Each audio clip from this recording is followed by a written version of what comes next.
to understand those plastics. We're really fortunate to have the vessels sailing across large expanses of the ocean, and from that we're extracting basically plastics or filtered material that we then look at the plastics within the material.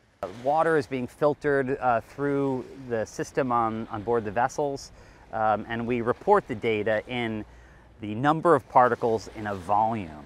And so again, the ranges that we see are something like 100 to a couple thousand particles in a volume about equal to a large trash can.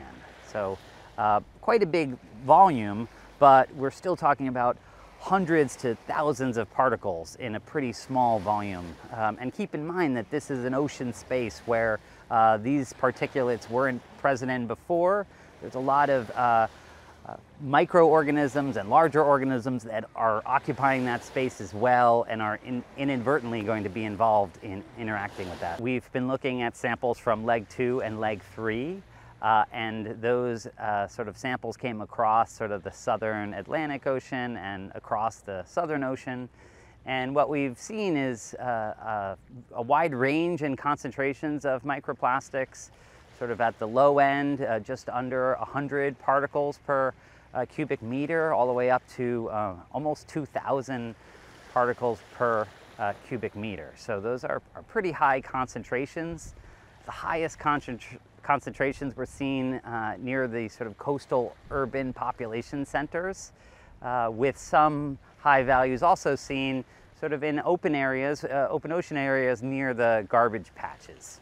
So out of all the samples that we've analyzed, they all have measured microplastics over a range of concentrations. The patterns are typical to what was observed the last time in 2018, but where we're seeing sort of some interesting results is, for example, out in some of the open ocean areas, because we have 2 vessels, we're seeing some variation in those observations, and that really highlights that there's a lot of patchiness in the distribution of microplastics. And I think also important is these concentrations that we see coastally. There's been a lot of attention on the garbage patches, but those coastal concentrations, those sort of high measurements there, really is a concern, because our coasts are so important for our food and our enjoyment. So the data that we see is measuring concentrations a bit higher than were conducted in the past. Now, it's important to highlight that, of course, we're not sampling the exact places in the ocean, but also the methodology that we're using is a bit different in terms of how we are extracting the samples, as well as how we're measuring it. So there are some differences, but we are seeing consistently higher concentrations, and that's related to a variety of factors.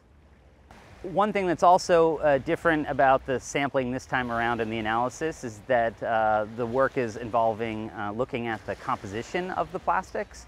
So far, almost all the samples are containing polypropylene, polyethylene, and polyester. Those are common plastics that we use for cups and fibers and containers, packaging, and this is what we find in our oceans. So it's one of those unfortunate realities that a lot of material from land is making it to sea, and we do see that in the samples that we're collecting.